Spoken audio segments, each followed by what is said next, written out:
Ипеттен чукул кайрылуу жасап атам. Бүгүн 17 май 2024. Азыр Ипет убактысы боюнча 19:10 болду.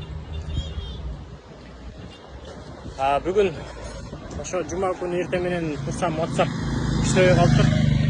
Кимдир бирөөлөр WhatsApp'ты взлом кылды.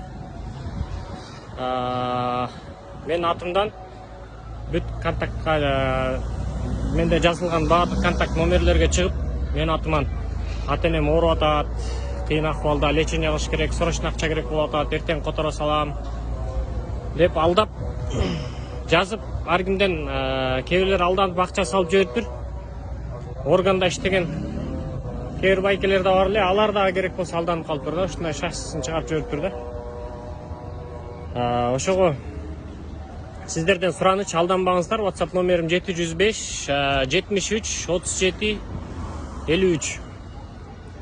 Дагы ким мени тааныган билгендер болсо ага да жеткирип коюңуздар. Мен азыр телефондон кайра WhatsApp'тагы ача албай атам.